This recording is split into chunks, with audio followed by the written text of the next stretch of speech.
I'm David Schumberg. We're gathered together tonight to hear an extraordinary story, one of the most fascinating stories in the history of man. Whether it is true or false is something that you will judge after you've heard the story and a discussion of it by a panel of scientists and science editors.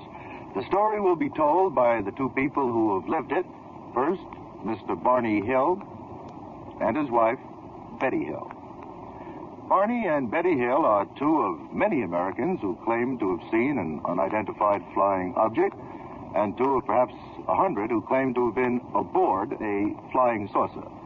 Their story was written up for them by John Fuller, author, columnist, who in this new book, The Interrupted Journey, 2 Lost Hours Aboard a Flying Saucer, tells not only their story, but their therapy and the revelation to themselves, by themselves, under hypnosis of their extraordinary experience.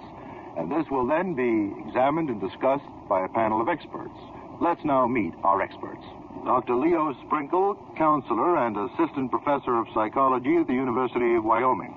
Mr. Edward Eddleston, science editor of the World Tribune of New York.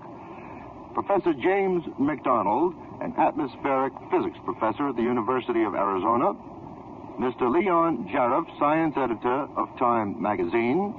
And Carl Sagan, professor at Harvard University and also at the Smithsonian Astrophysical Observatory. Now, Mr. and Mrs. Hill, for your story. I believe it began on the night of the 19th of September, 1961, as you were driving home from a vacation in Canada, and something happened near Lancaster, New Hampshire. Which one of you was the first to see this something happen? Betty was the first one. Yes. Betty, could you start the story then? Yes. We were driving along on Route 3, and it was a very clear night, and the moon was very, almost full and very bright. And the sky was very clear, and we could see the stars easily. When suddenly, right near the moon, I noticed a new star, which was much larger and brighter than the other stars in the sky. And I called Barney's attention to this. Then suddenly, we noticed it started to move, and it went across the face of the moon. We stopped the car and got out to look at this, because we thought it was a satellite. And while we were observing it, it made a turn and started to come in our direction.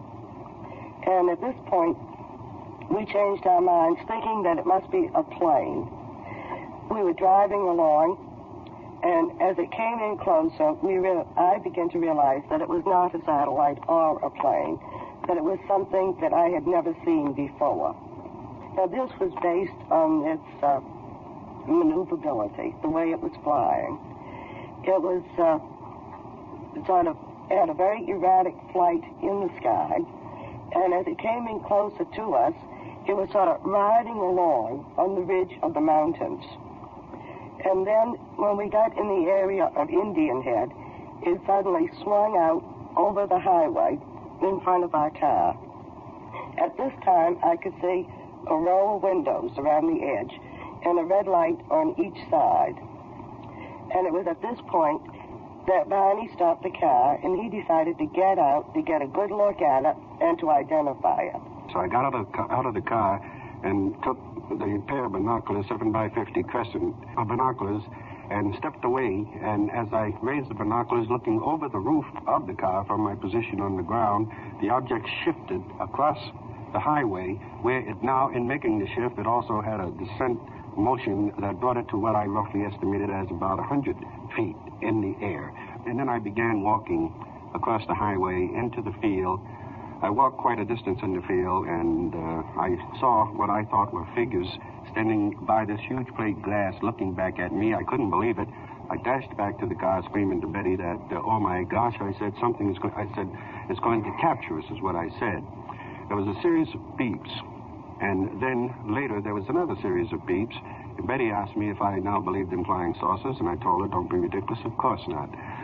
We continued then to proceed on to Portsmouth, and we arrived. We both felt very uncomfortable and clean. I don't think I mentioned to Betty how I felt, but I felt clammy, as if I had fallen into something very, very filthy. What time did you come home? I understand there was a time factor that you were surprised that you had come home so late. Well, actually, at the time, no, I wasn't surprised that we had arrived home later than really what we would have expected, because we didn't put any particular importance on our arrival time, except that we knew it was around 4:30. We should have arrived home at 4 hours. We arrived home in about 5.5 to 6 hours. What were these objects on the back of your car that bothered you so much? Well, when I went out to look at the car, to check it with the compass, as this physicist had suggested, I found some round, highly polished spots on the trunk of the car. When I put the compass near them, it just reacted erratically. And spun around? Yes. And then when I moved it away, the compass reacted normally. We had been asked if others had seen these spots, and there are. There was a sergeant living in our apartment building at the time. He and his wife, they knew we had been on vacation, so they came down, and Betty told them she had gone out, and she was quite upset about what she had seen, and was trying to get me to go out, and I wouldn't, so they went out and took a look, and they came in quite excited, insisting that I go out and look on the trunk of Betty's car. So when I went out, I also, too, saw these large shiny spots. And I didn't put any, well, it wasn't important. They were just shiny spots. I didn't know how they got there, but I didn't try to even understand how they were there. What next?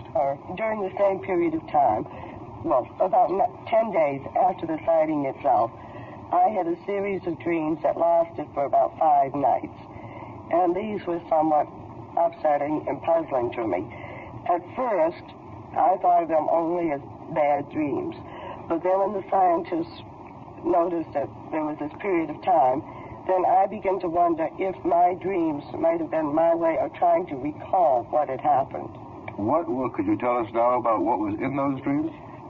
Well, the dreams, well, briefly, in my dreams, we were driving along, we were stopped by a group of men on the highway, taken out of the car, taken aboard a UFO, underwent physical examination, and then were released. These were the dreams that I had. How long after your mysterious experience in Lancaster in the mountains did you go to see Dr. Simon? Well, this would have been in the latter part of 1963. The sighting was in September 1961. Mm-hmm. And so I was... More than 2 years, perhaps. Yes. Revealed to you. What story did you learn about your experience under hypnosis? Well, there were the beeping sounds. And then I apparently went into some kind of daze, some kind of condition like this. And we're driving along, and Barney suddenly made a sharp left-hand turn off the highway, and we went around a curve, and there was a group of men standing in the highway. And under hypnosis, my first thought was, there must be an automobile accident. And then the car motor died, and Barney was trying to start the car, and he wasn't able to. And these men were coming closer, and they divided, and at this moment, I panicked. I became very frightened. I tried to open the car door, thinking I would get out, run and hide in the woods until they were gone. And just as I opened the door, they stepped over where I was. And could you remember under hypnosis what these men looked like? Not at that moment. Mm-hmm. Well, go ahead. Then they took me out of the car, and I went into sort of another deeper daze of some sort. Kind of a trance. Yes. And then I was more or less pulled myself out of this, or at least partially. And I found myself walking in the woods with a man on each side of me, and some in front, some behind me. And then in back of me was Barney, and he was like sleepwalking. And there were these 2 men more or less holding him up. We walked through this long path in the woods until we came to the craft that was sitting on the ground. We went up the ramp, and... I might add, the ramp was never mentioned in Betty's dreams, but we both seemed to share the idea that we had been going up a ramp. It was not in Betty's dreams, no. But it was the word that came out under hypnosis. Yes, that's correct. Yes, so we went up ramp into this corridor that curved, and they took me into the first room, And they took Barney into the second room. And while I was in there, they did what we call a fairly simple physical examination. Could you describe? The first thing they did was they examined my arm. Apparently, they were looking at my skin, and they seemed to be making a lot of comments among themselves, as if they were quite excited about this. And they brought over what I called, I've never seen one, so I don't know, but I call it a microscope with a camera attached. Then, after that, they took hair samples on my fingernails. They checked my eyes, hair, my ears, nose, and things like this. And they looked over my hands and my feet, particularly my feet, quite thoroughly. Then they said they were going to test my nervous system. And they brought over some kind of a machine, which they touched. Were you fully dressed? No. They took off my dress and my shoes. And then during this, what they call the checking of my nervous system, I had a slip on, and they pulled my slip up and did this testing. And then the next one was the examiner had a needle, and I became aware that he was going to jab you? Yes, I didn't know if it was an injection or what it was, and I begged them not to use the needle because it would hurt. And he started to insert it into my navel. A long needle? It was a long needle. I don't know how. This long? It was, I think under hypnosis, I said 4 to 6 inches. Mm-hmm.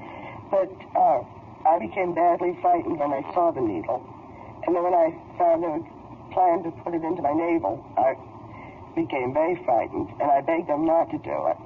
And the leader said it wouldn't hurt. And they started to put it in, and it did. Why were they doing it? Well, he said it was a pregnancy test. And I said, well, it was no pregnancy test here. And when they seemed to be very surprised that I had any pain from this. And the leader put his hand out over my eyes, and the pain went away, but they stopped the test. There was one man whom you called the leader? There was one I called the leader and one I called the examiner. What language did you speak to them? I spoke in English. And I don't know what language they spoke in, but I understood them in English. By word or sound or thought transference? Or... I don't know. You don't know? No, but under hypnosis, it seemed to me I actually heard sounds. And although I cannot say it was English. What happened when the examination was finished? Well, then I was standing there waiting to go back to the car because all during this time they reassured us that as soon as the tests were over, we'd go back to the car. And so I was standing there waiting, and they said that Barney's examination was taking longer, and that I would have to wait for him. And then there was all this excitement, and this man came into the room and started tugging at my teeth. And I questioned them about this, and this is when they showed their surprise that Barney's teeth were removable and mine were not. What were your experiences while Betty was in the room being examined by these man-like beings? And I'd like to emphasize before I go into that is that this was brought out under hypnosis because I am still a bit reluctant in this area. And I think it is important to reemphasize that the story you've just told is one that you were not consciously aware of, Never had. but which was drawn out of you by your psychiatrist, Dr. Ben Simon, yes, under hypnosis. Yes. Yeah. And it seemed as if I was carried up the ramp. My feet were banging against the ground as these small men I described came up to me and carried me from the car and through the woods and up this ramp and into this room where I opened my eyes. I saw a table. Betty described the table as being adequate for her to lie on, the room where she was in. And at this time, I do not know where Betty is. And apparently, I am more concerned for my own welfare to be concerned about Betty.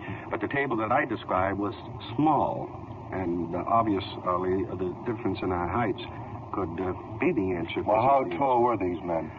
I estimate, well, I said they were about as tall as Betty, but this would mean that they What were are you, 5'1"? about 4.5 to 5 feet. I'm 5 feet. 5 feet. Yes, and I'm 5 feet 8, so that the 3 inches difference was quite a difference. And I said that the table was too small. Where I too was given an examination, I'm very conscious about my teeth. I was very upset about. I only got as far as saying something went into my mouth, and I did not bother to tell the doctor, and he did not press this as to what was happening, but I can only think now that this would have been when my teeth would have been extracted. And Pulled out. Pulled out. Yeah, I should have said pulled out because they're dentures. Yes, and so they weren't extracted, they had been. But I go on to explain that the kind of examination that I had been given is a scraping of the skin, and I had been turned over. They were interested in body openings, and a cup-like object was placed against my genitals. And I was reluctant to talk about that until Mr. Fuller was able to word it for me by saying lower abdomen. And this would have been the extent of the examination. What do you believe now, Bunny? Oh, I ask Betty first. All right, Betty. I believe we were really captured. I mean, if we were not captured, we were still faced with the problem of what happened during these 2 hours of amnesia. Well, this is what I'm forced, in a sense, to believe that something happened that night. I can't say definite as to what definitely happened, but apparently if the hypnosis which we were led to believe would be the means of opening up the amnesia, if this is not the facts, then what are the facts? Well, I think we're going to discuss that with a group of very knowledgeable people in just a moment from now. Well, we're back with Barney and Betty Hill and about to begin discussion of their extraordinary case. But before we go to the panel, I think we ought to look at some sketches that they made. You may remember they said that when they got home from their experience, they both drew sketches of what they had seen, and then later, under hypnosis, they drew more sketches. Would you identify these and tell us what they are? This is one that Barney drew of the abduction spot itself. Where the abduction took place. Yes, this is how he remembered this. A car, a roadblock, and the disc. Right. Yes. Right. This is one that Betty drew, and similar to the one I drew, and the 2 red balls on the side that indicate the red lights. That's what you saw that night. You drew that night. Yes. Now, the next picture is what I tried to describe when I was standing in the field, and as the lights had parted away from the craft itself, and the figure standing there looking back at me. Now, the next sketch is one I sketched while under hypnosis. And I was trying to explain to Dr. Simon what the persons that I was involved with looked like, and this is what I drew in deep trance. I was trying to emphasize the eyes, and this is what was so outstanding, that the eyes seemed to go around the side of the face this way. And the cap was my attempt at drawing a military cap. Mm-hmm. They had a military cap and some sort of a scarf scribbled around the neck? Yes. The figure doesn't seem to have a mouth. No, it doesn't. This is a map that Betty drew. And you care to briefly tell about that, Betty? On board the craft, I asked them where they came from. And the leader went over and showed me this map. He didn't explain where he was on the map, but he did explain that the lines, he called them trade routes, and places where they went regularly, and then expeditions. Now, this is another map that we have here that yes. shows the constellation of Pegasus. Yes. This was printed in the New York Times 1 year after Betty had drawn her map, in which the Russians were reporting that they thought there were radio signals were emanating from this section in the sky. She then compared the sketch she had drawn with the map that was published in the New York Times, and she thought that there was a great similarity between the two. Now, what is this coming up now? That seems to be another attempt to sketch these humanoid creatures. Yeah, that's correct. This was after I had undergone the session of regressive hypnosis, and now trying to draw, for the doctor's benefit, what I thought the creatures looked like. And again, there's the heavy emphasis on the eyes, the 2 slits representing nostrils, and my attempt to show the slit line for the mouth, and when the mouth was parted, that is what I'm trying to show in this sketch. There was what I thought was a membrane inside that seemed to flutter. Rather than the same lip muscles that we have. Yeah. And the 2 nostrils without a nose. Yes, that's correct. All right, I think that the panel has been very patient, I'm sure very interested in everything that's been said. And perhaps we might ask who would like to start the questioning. Dr. Sagan of Harvard University, and I think also of the Smithsonian Astrophysical Observatory at Harvard. All right, Dr. Sagan. Well, I'd like to begin the questioning, if I may, with one general line of inquiry. Our present understanding of the evolution of life on Earth is that it's a slow process of evolution by natural selection, that human beings are the product of several billions of years of random mutation, accidental effects leading up to what we are now. If events were even slightly different in the previous history of the Earth, we think that we would not wind up with things that are closely human beings, but with something else. Now, other planets certainly have environments quite different from those on the Earth, and therefore we would expect that beings that evolved there would have even greater differences and would not look closely like human beings. And that's why I was interested to see that the characterization of the inhabitants of this supposed extraterrestrial space vehicle were, with a few minor differences, very closely human. Head, two eyes, something like a nose, mouth, hands, feet, and so on. This seemed to me to have an intrinsic implausibility about it. It seemed to me that much more likely that this was projecting human experience onto perhaps something else. The one question I'd like to ask is fingers. How many fingers? Didn't notice any, Dr. Sagan. Didn't notice any fingers. How about earlobes? I didn't notice ears. How about Mrs. Hill? May I just briefly inject something here? We were on another discussion, and after very quietly, more or less, very relaxed, discussing for about 2.5 hours, the scientists questioned us very closely about the absence of our seeing or noticing hands. So the announcer put a paper over my hand and asked the scientist, what about my hands? Had he noticed anything? Was I wearing a ring or not? And he had to admit he hadn't noticed them. And this would have been a much more relaxed situation. Right. Well, but the point is that you did notice some details, and I was interested in whether you had noticed some other details. Yes. No, I had not. How about hair? Betty? No, I didn't. Yes?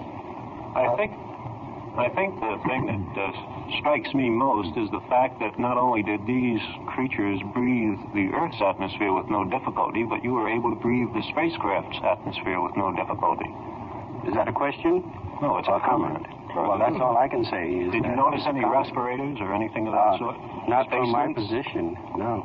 Leon Jerriff, science editor of Time magazine, I think, has a question or comment. Yes, as I understand it, the only tangible evidence of the visit of this ship and their experience with it is the appearance of the bright, shiny spots on the trunk of your car. Is that correct? That would have been one of the tangible evidence. One that I hadn't found to be important is that when I arrived in Portsmouth that morning, my shoes were badly scuffed. And this, well, it's my opinion, or rather my word, there's no proof to it. The reason I asked, I am aware of the scuff marks on your shoes, but yes, that could have happened in any earthly experience. This is correct. The point that I wonder about is the failure either of Mrs. Hill to call the attention of these spots to Mr. Webb of the Hayden Planetarium, who was there a couple of days later, or perhaps you had mentioned them, but then Mr. Webb neglected to look at them. And since this is the only tangible evidence, we wonder why someone didn't think of this. We discussed the spots with Walter Webb and with Mr. Holman and Mr. Jackson. But we had spent hours discussing this, and then it was just oversight on their part in leaving. When they left for us, we just forgot to show them to them. No one thought to examine question to Mr. Webb? Maybe John, who was talking to Yes, Walter I Webb, did. And Walter Webb simply throws up his hand in disgust at his own failure as an investigator. I am convinced in my own mind that nothing was hidden, that it was simply a very serious oversight, and he agrees that it was. Ed Eddleston of World Journal Tribune. Are those spots still there? And if not, what happened to them? The spots gradually wore away over the winter months, and we don't have the car now. Professor McDonald of the University of Arizona. Well, while we're on the spots, there is a point that probably ought to be made, and then a question that ought to be asked. The reason you originally got the compass out to look at those was that someone had suggested that this would be a means of testing for radiation. It's not clear to me how that would ever have detected irradiation of the car. I think that is just an observation that should be made. Are you saying that if it were irradiated, that the compass would not, in any case, behave this way? Yeah, in the first instance, I'm saying that irradiation could not be detected with a compass, but so that's just a side comment. But you did the experiment, nevertheless, and so we have the results of the experiment, and it's quite disconcerting because with anything other than a current rapidly changing dipole moment of some mysterious kind in the trunk of the car, there is no easy way to understand the mechanism to cause the compass needle to spin. Were those beeping sounds the only noise you heard as this apparently huge aircraft approached? Yes, this was the only sound we heard. And Barney, you didn't hear any sound when you were No, out I in the didn't hear field. any sound. But it wasn't as the aircraft approached. It was after I had dashed back to the car and screamed to Betty that something was going to capture us. Then there was a series of beeps. Now, I do recall touching the steering column because there was a very subtle vibration. And the last I remembered is Betty was feeling around on the panel of the car, the dashboard itself. And then later there was another series of beeps, and again we remarked, "What's that?" And Betty then asked if I believed in flying saucers, and I said no. I'm certainly not a psychologist, but some aspects of the story that Mrs. Hill told, particularly the needle incident, seemed to me recognizable from having read Freud. And I wonder, Mr. Schumberg, if that by any chance had been talked over between you and Dr. Simon. And yes, I would rather not put that into context, but it has been. However, I think that Mr. Fuller had discussed that with Dr. Simon. Well, I discussed it with Betty herself, too, and Betty, as a qualified state social worker, is aware of the dream symbolism and that sort of thing. And it is something that she cannot explain one way or the other. I don't think that it should be discussed publicly.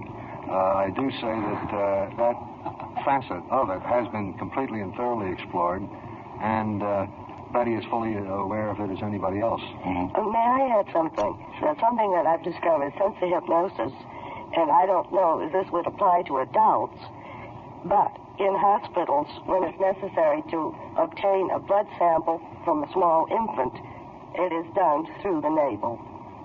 I think that you might correct me if this is wrong, at least point out to one fact, that you said it was a very large needle, larger than anything that you had ever seen before. It was a long needle. That it had been plunged into your navel. I can't say as it was plunged in, Well, it was but they started to insert it, and I had pain, and I was under the impression they stopped. But there was no blood or physical evidence of puncture. I wasn't aware of this until 1964. Well, whenever it happened, if it did happen, you didn't detect any wound on your body. No. Any other questions about this? Well, I think that I'd like to be very careful about this, and I've taken very careful notes in my discussion with Dr. Simon, and I'd like to read these notes to you. I want to take just a second to go over them myself, and we will be back with Dr. Simon's testimony given to us right after this message. I recently had the opportunity of talking to Dr. Ben Simon, the psychiatrist who has treated Betty and Barney Hill, and asked him whether he could summarize for me his findings. He made it very clear that we must avoid such words as belief or other unscientific words, and that the treatment has not been completely concluded. And so this is a summary of the doctor's thoughts on the case of Barney and Betty Hill. He said that from the very start he envisaged 4 possibilities. One is that it might be a rare psychological phenomenon known as folie à deux. That means both people going crazy at the same time with the same illusion. And he excluded that immediately. He said these were to him very, very sane and reasonable and honest people and not suffering from this quite rare psychological phenomenon of folie à deux. The second possibility is that this was simply a fraud. And he said, of course, he had to go into that, and he went into it very thoroughly, and he is convinced that the way their stories came out in hypnosis, as well as the waking period analysis, convinces him that there's no case for fraud here at all, then there was the third possibility, that the story was fundamentally true, as related, that in fact they not only sighted a flying object, but that they were aboard a flying object, a flying saucer, and met humanoid creatures. And he said that after examination, he came to the conclusion that this was a very remote possibility.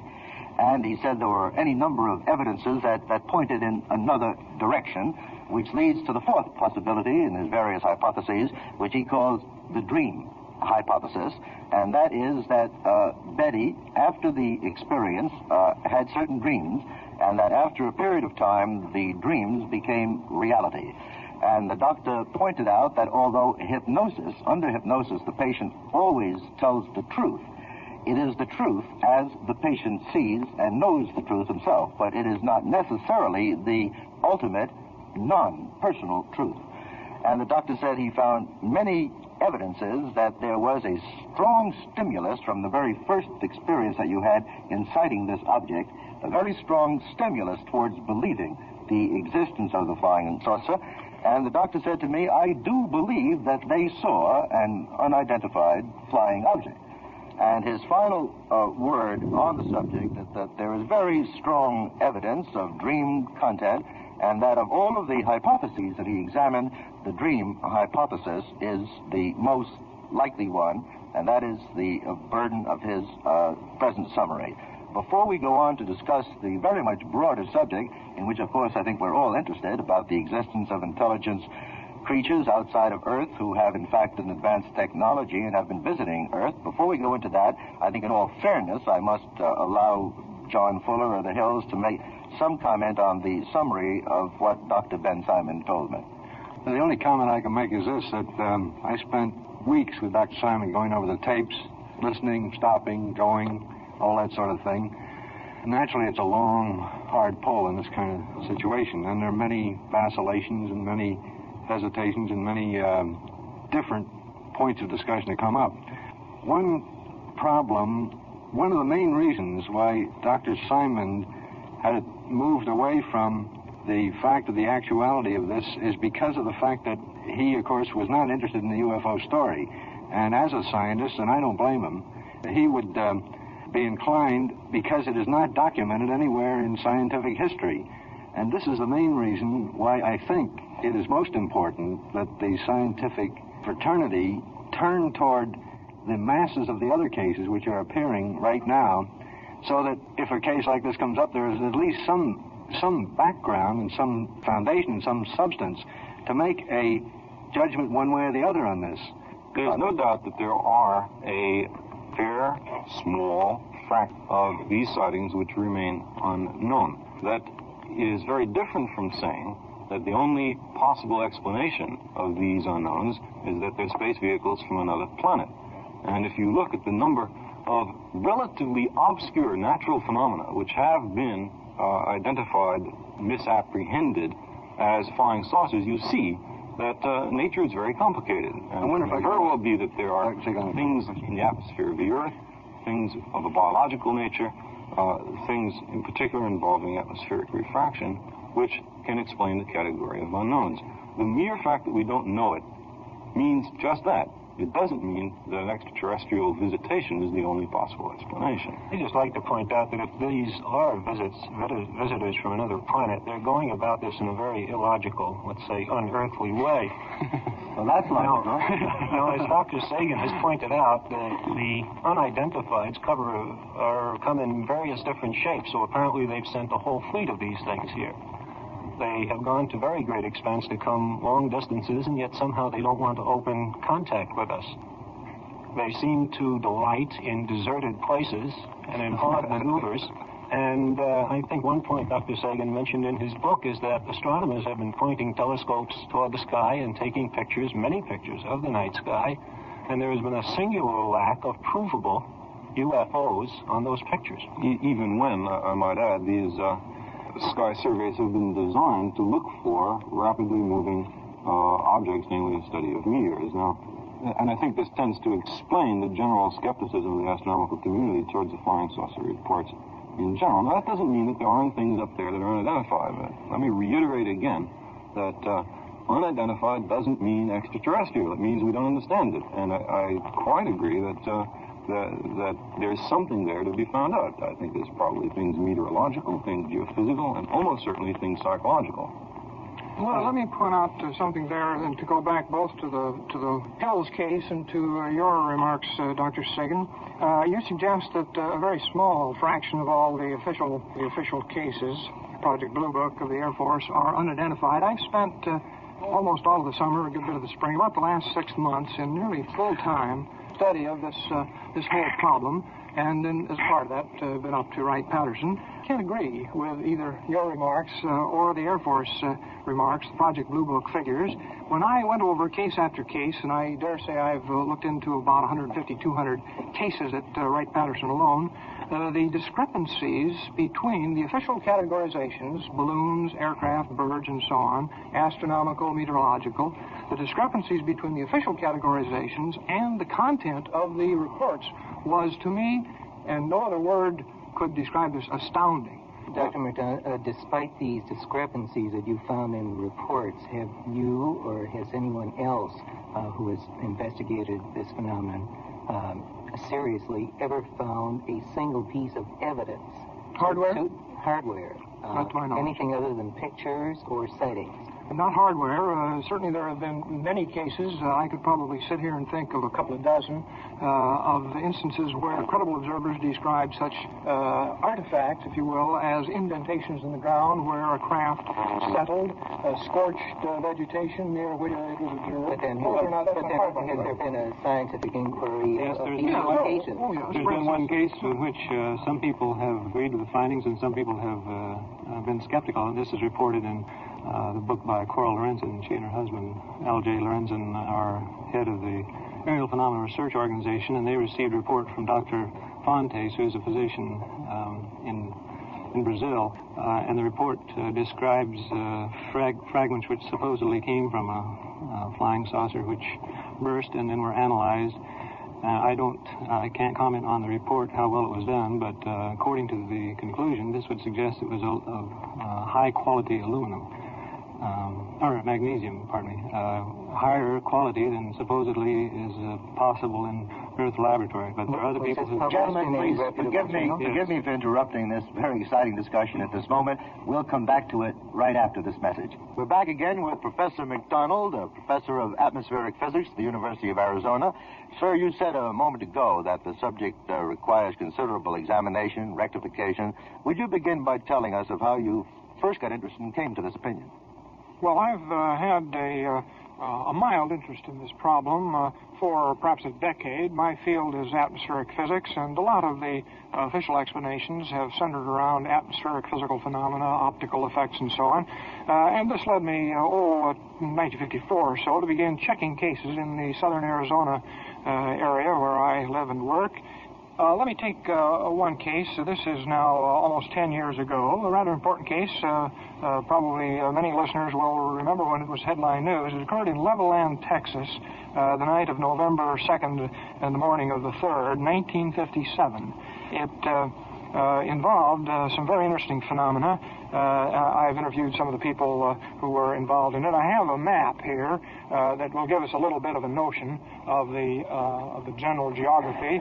Here is Levelland, Texas, a small town, about 30,000. The lines are highways running in and out of Levelland. From about 11 o'clock at night on the 2nd till around 1 in the morning on the 3rd, a series of about 10 independent sightings by 10 persons. A couple of them were law enforcement officers, others were just drivers. Over here there were there was two grain combines involved. In every one of these instances, the interesting thing that happened was that the driver of the vehicle suddenly came upon a very large, and when I say large, the reported sizes were of the order of 100 to 200 feet diameter, glowing, sometimes reddish, sometimes bluish objects hovering over fields or roads. The first effect on the vehicle was a interference with the lights, and then the ignition system failed. Excuse me, Doctor, I noticed that you have a lot of numbers on the map. If you could point them out. These places where the sightings were made? Yes. There are 10 numbers on here. I won't bother to mention the names of the individuals, but this 10 miles is about the size of this pencil, just to give you some scale, and these are spread over a 2-hour period, and each one of these numbers, here's 1, 7, they correspond to the names of the people, were instances in which cars were stopped and the lights went out. Now, as soon as the object took off, which was the characteristic pattern, some of the cars were stopped for 2 or 3 minutes, but then the objects rose from the ground, sometimes with enormous accelerations. Then the lights came back on without any manipulation of the ignition key, and the driver found he could immediately start his car.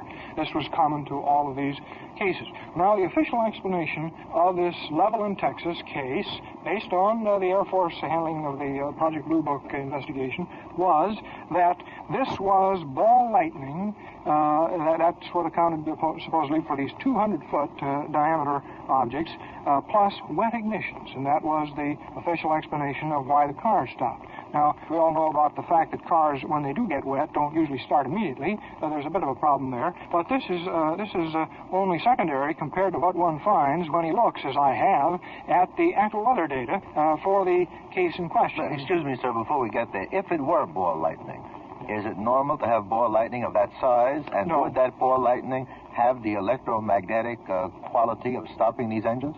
Well, there are, first of all, the typical size of ball lightning. Ball lightning is a fairly rare phenomenon. Most of us have never seen it. I have never seen it, though that's very much in my field.